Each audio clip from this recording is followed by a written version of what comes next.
Right, first of all, shout out to everybody who checked out our delicious music by Hi-Fi Recluse Spotify playlist.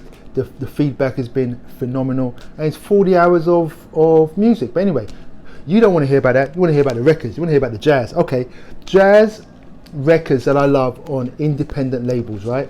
The Black Jazz record label, very important label in the jazz canon, was a black-owned label started by Gene Russell, and between 1971 and 1975 they cranked out a number of recordings that are just so highly regarded within the jazz community.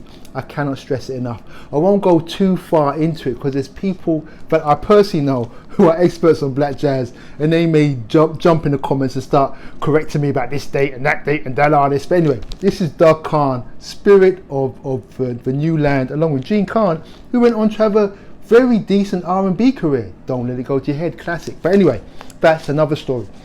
Clifford Thornton Quechua on the BYG label, also called it the Actual label. It's really a free jazz label. They would invite free jazz artists from the USA to record, and they would capture the recordings, basically summarized in a very basic way. But yeah, these albums are sought after. I used to see them for cheap when I first came here. The guy that owned the record store would be like, you should buy these records, and I was like, I'm not really too into it, it's out there, it's kind of weird jazz. And look at me now, scrambling to buy these records. That's the thing about jazz, it grows on you, and there's a time for it. You may not get it the first time, but eventually you will. Anyway, this record, Larry Willis, In a Crisis, I bought this on a whim, and it was reasonably priced at the same store that I was talking to you about. And this is just like a headbanger of a record on the Groove Merchant label that rarely lets you down. For all you people into samples and breaks and loops, this is it. This is just go to your DSPs or go to YouTube if you don't know this record and check it out. You will not be disappointed on the Groove Merchant label, a label that I mess with. Chris Wood's Modus Operandi, hard bop. I love this album. I love this cover. It looks so modern, even though he has the classic 70s jacket. But anyway, it's a hard bop record on the Delmark label, which is the label that I look for also. And the records tend to be kind of reasonably priced too. But anyway, great hard bop record. I can't go too into depth. It's just what it is.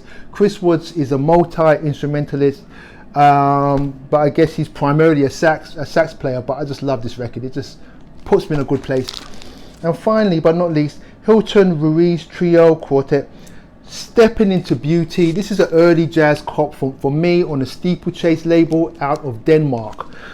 He's a pianist, and this is like hard bop really, but it dips into Latin jazz, bit of Latin fusion, and also kind of like flirts with like the avant-garde, edgy, abstract stuff too. It was an early cop, and I still love this record to this day. It's just his piano playing is just so like pretty and just all encompassing, and it's just a record that I dig on the Steeplechase label. Jazz Indie Records. Let's do it. Good Fine Records, Hi-Fi Recluse.